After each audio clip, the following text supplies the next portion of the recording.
औज़ु बिल्लाहि मिनश्शैतानिर्रजीम बिस्मिल्लाहिर्रहमानिर्रहीम। तो डियर स्टूडेंट्स, चले शुरू करते हैं। आज हमने जो है वो lecture number 26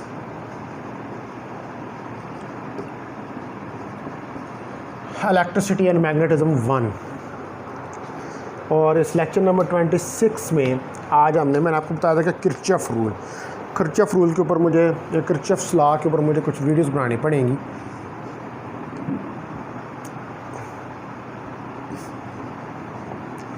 Kirchhoff's loss.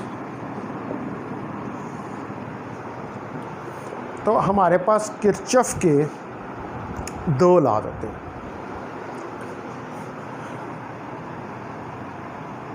To Kirchhoff laws. Number 1, first law और रूल, इसको हम कहते हैं लॉ ऑफ करंट्स और law of junctions. Law of currents और लॉ ऑफ जंक्शंस, इसको हम जंक्शन रूट का भी नाम देते हैं। तो at any junction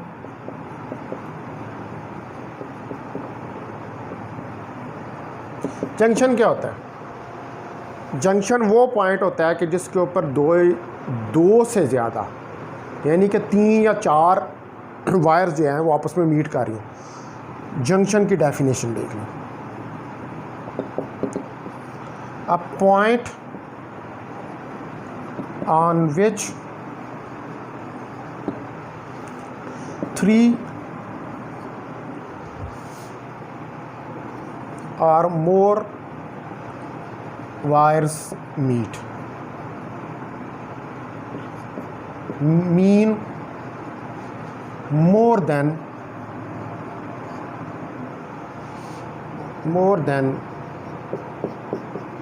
2 wires meet,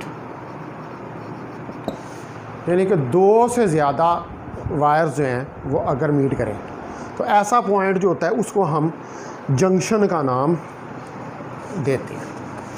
तो फर्स्ट किरचॉफ रूल जो है, फर्स्ट किरचॉफ रूल ये है हमारे पास जंक्शन रूल, ठीक है। तो फर्स्ट किरचॉफ रूल को हम कहते हैं जंक्शन रूल। तो at any junction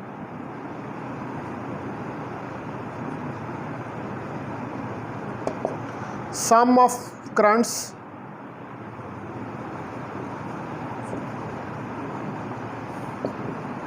entering the junction is equal to sum of currents leaving the junction। जो सम ऑफ करंट्स एंटर कर रही हैं और जो करंट्स लीव कर रही हैं, मतलब जितनी एंटर हो रही है उतनी बाहर निकल रही है उस जंक्शन से, तो इसको हम कहते हैं जंक्शन रूल या लॉ ऑफ करंट्स। मिसाल के तौर पे हमारे पास एक ये करंट आ रही है, एक ये करंट आ रही है इधर से, ठीक है। यहाँ से हमारे पास 2 एम्पेयर आ रही है, इधर से 3 एम्पेयर आ रही है। ये करंट्स जो आ रही हैं ये क्या है? ये I1, ये I2, I1 2 ampere, I2 3 ampere, और यहाँ से ये करंट I3, तो जितनी आ रही उतनी बाहर जा रही, तो I1 + I2 = I3, ठीक है। तो I3 मेरे पास क्या हो जाएगा 2 + 3 एम्पेयर, यानी कि I3 मेरे पास 5 एम्पेयर के बराबर आ जाए। जितनी अंदर आई उतनी इधर से बाहर जो है वो निकल गई। तो सपोज करेंगे अगर मैं एक और तरह से इस फिगर को बनाऊं, एक और मैं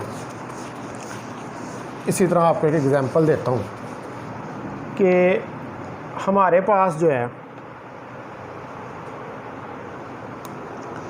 सपोज करें कि एक ये रेजिस्टेंस लगी हुई है,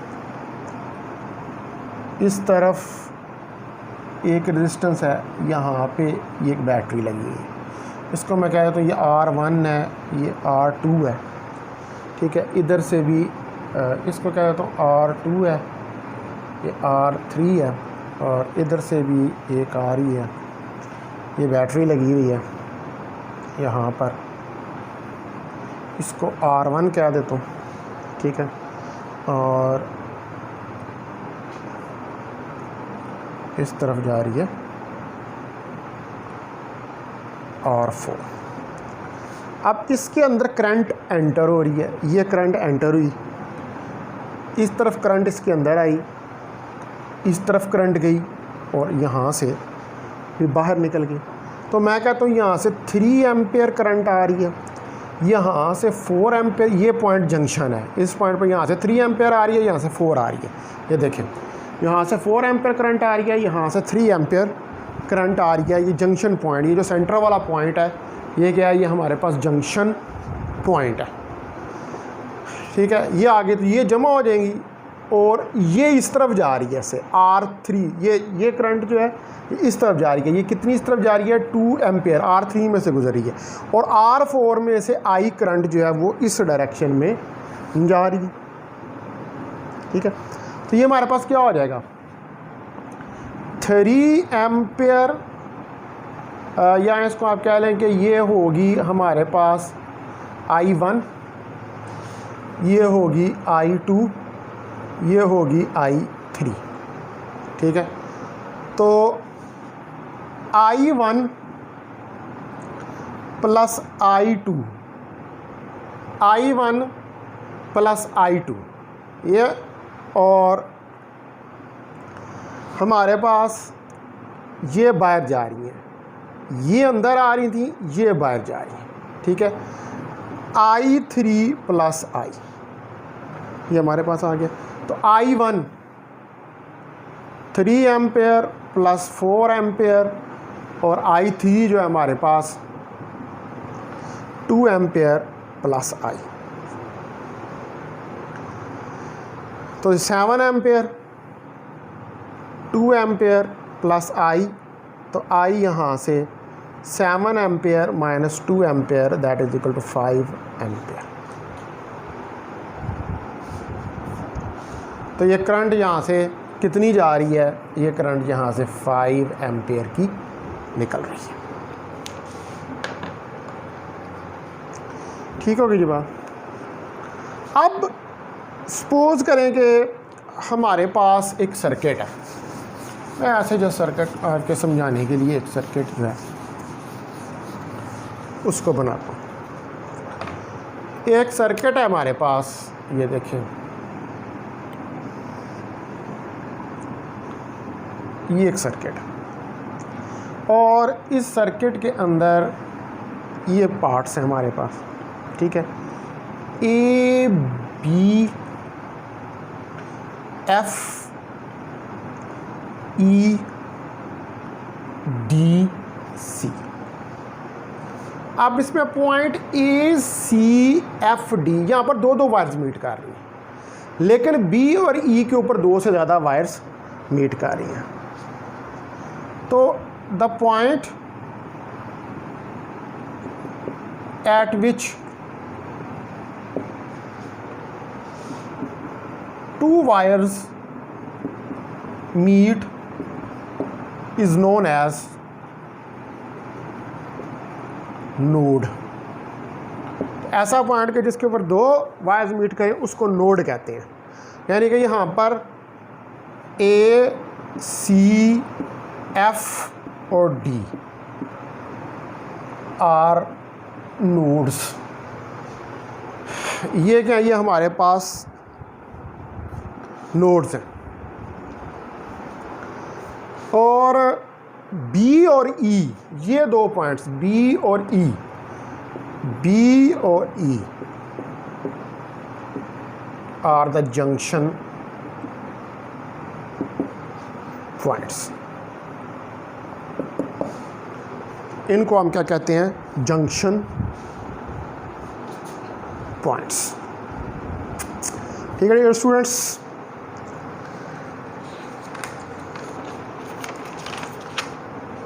हम बात दफ़े इसको ये भी कहते हैं कि जो करंट एंटर हो रही है किसी पॉइंट में, मिसाल के तौर पर अगर मैं यूँ कोई एक पॉइंट ले लूँ पी, मैं कहता हूँ ये दो करंट्स इसमें एंटर हो रही हैं, I1 और I2, और दो करंट्स इसके अंदर से निकल रही हैं, I3 और I4।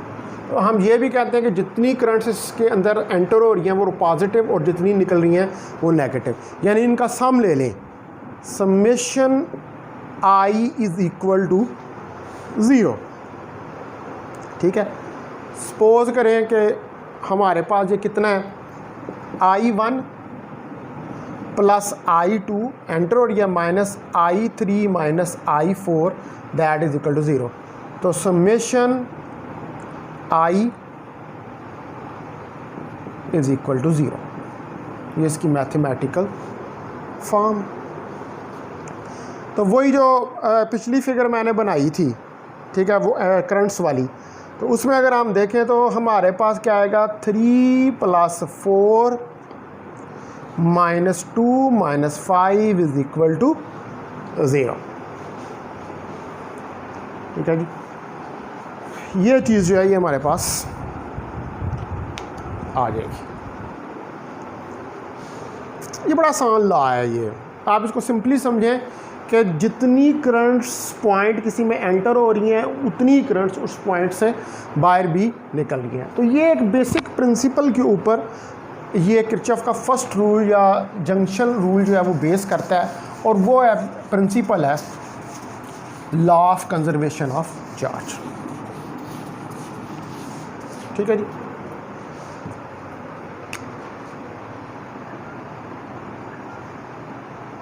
Kirchhoff first rule depends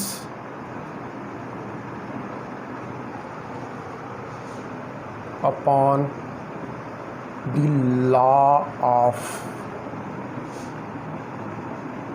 conservation of charge। क्या होता है, charge initial is equal to charge final, या summation delta Q is equal to 0। Charge can never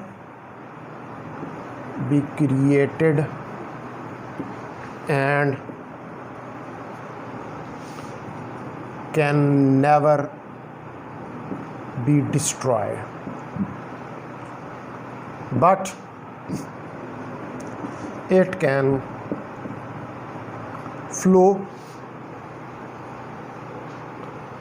from one point to an other point।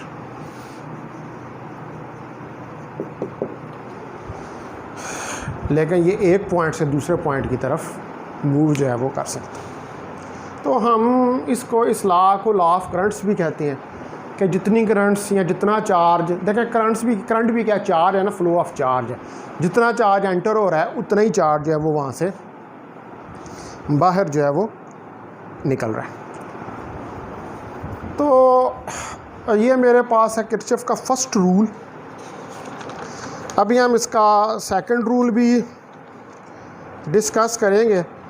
असल में ज़्यादा जो rule apply होता है टफ सर्किट्स के ऊपर, वो सेकंड रूल होता है। एक्चुअली हम किरचॉफ रूल को यूज़ क्यों करते हैं, आपके पास बाज़ ऐसे कम्प्लेक्स सर्किट्स होते हैं जिनमें 2 से ज़्यादा बैटरियां लगी होती हैं, 2 कैपेसिटर लगे होते हैं, 2 रेजिस्टेंस लगे होते हैं, लूपें भी ज़्यादा बन रही होती हैं। तो वहाँ पर हम सिंपली जो ओहम्स लॉ है उसको लगा के उन कम्प्लेक्स सर्किट्स जो हैं उनको सॉल्व नहीं कर सकते। तो कम्प्लेक्स सर्किट्स को सॉल्व करने के लिए हम कौन सा रूल्स यूज़ करते हैं, कौन सा लॉ यूज़ करते हैं, वो हम किरचॉफ लॉज को यूज़ करते हैं। To solve the complex circuits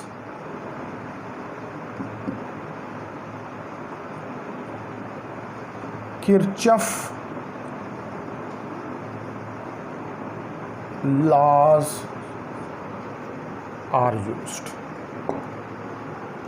मिसाल के तौर पर आपके पास एक ये बैटरी है, यहाँ पर एक रेजिस्टेंस लगी हुई है, एक इधर रेजिस्टेंस लगी हुई है, एक इधर बैटरी लगी हुई है, यहाँ पर आगे कैपेसिटर लगा हुआ है, आगे फिर रेजिस्टेंस लगी हुई है, आगे फिर कैपेसिटर लगा हुआ है, आगे फिर आपके पास एक बैटरी लगी हुई है, ठीक है, और यहाँ पर भी हमारे पास एक रेजिस्टेंस लगी है। तो ये क्या है, ये एक कम्प्लेक्स